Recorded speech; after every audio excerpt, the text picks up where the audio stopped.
there's a beast in every man, and it stirs when you put a sword in his hand. So Attack on Titan doesn't directly just, go out and just say this. They don't quote Game of Thrones. But this line came to mind immediately when we had kind of the best scene in the episode, I kind of think, when we have a bunch of people and Gabby, and essentially they're like, she's like, I'm a devil, I got a devil inside me. And they're all like, we got devils, we're all filled with devils. And she's like, oh no, what do we do? And so it's all them just coming to terms with the fact that they've all got a bit of evil inside, but they've got to fight on and persevere. And it was a really, really nice scene, really kind of powerful, thought-provoking, pretty intense stuff. This show is always intense though, so, it's what you expect. But it was a really, really great scene. Really loved it. Gabby was great this episode, right? Like, much better than usual. Not like redemption, because, like, I'll never forgive her. Like, I hate Gabby more than almost any character. But, this episode was really interesting, kind of turn and change for her.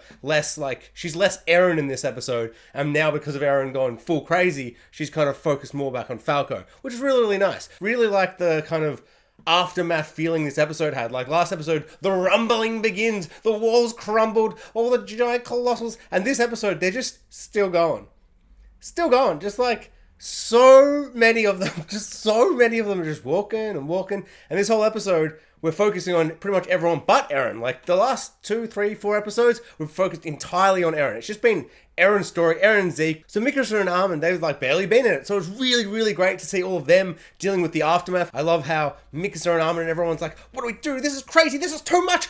Eren's gone too far. But then before they can figure out if they're going to, try and stop him or anything like that, all of Zeke's Titans all start attacking them, and we get some classic old school Attack on Titan, just ODM gear and spinning them, shooting about and stuff, and just so much fun. Really, really great to see Mikasa just cutting the necks off people, of Titans, and it was really, really great fun. Really sad to see Pixis as the big Titan. He's got his mustache still, which I appreciated that quite a lot, and I really liked that they gave him a little moment where like Armin spins around and he's like, we're only here because of you, and you bloody rest in peace, and he kills him, but it was like a really beautiful little moment. So it was really nice that they had that moment, because as all the Titans are coming, I'm like, give him a scene, and then pretty much immediately they're like, here's that scene, Jax, here you go, which I loved. This episode felt like a real like needed breather, like an episode where everyone just kind of sat back and just went, oh boy,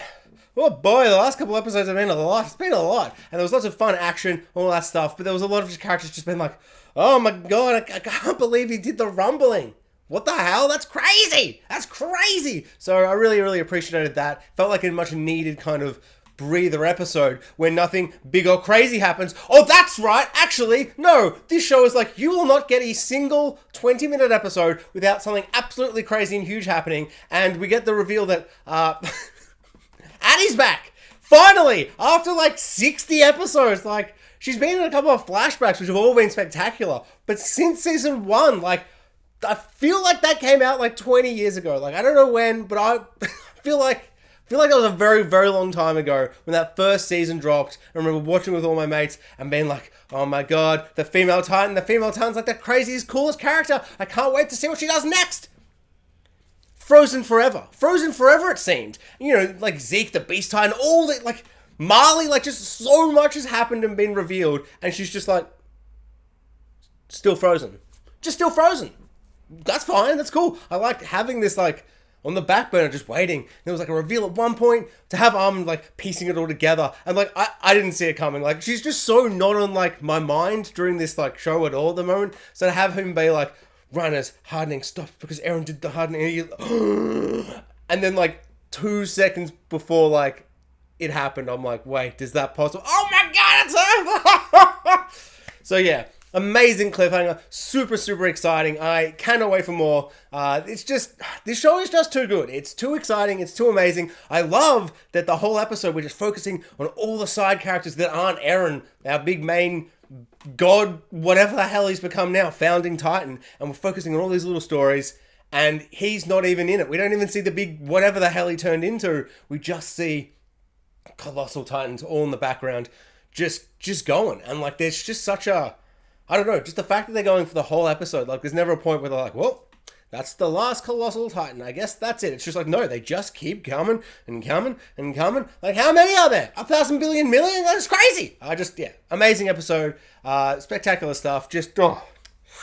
I just want it to be next Monday already just to watch the next episode. I'm so excited. So this episode takes its time to kind of start delving more into kind of just the tragedies and the horrors of war. And after the rumbling, it's the perfect time to kind of just take a step back and just be like, yeah, this is absolutely no good. Eren is definitely going way too far. And I found it really interesting to kind of focus in on that kind of idea of just like, you know, the horrors and the atrocities of war and all this awful stuff that Eren is about to commit and that has been happening for the whole show. But he's about to, you know, as Armin says, this is genocide beyond comprehension. This is so much worse than anything anyone's done yet. And to kind of focus that in with Gabby, who's just kind of like completely loses it. And she's like, no, why is he going to do this and that and that? And then has that really, really nice scene about like how we've all got a devil in us. And that's why the world is like that. Because there's a little bit of devil in everyone, but we've got to try and control it and tame it and all this kind of stuff. And I just found that really, really great, really interesting. Yeah, I wonder if I'm going to keep liking Gabby. That's, I've hated her. Like as soon as she appeared, I'm like, you know, after a few episodes, I'm like, okay, she's Marley's Eren. I get what's happening here. And, you know, she sees Eren and, but you know, I understood what was happening, but I never liked her. And then when she bloody killed what's-her-face, Potato Girl, I was just like, I hate this character. I loathe her. I cannot wait for someone to kill her.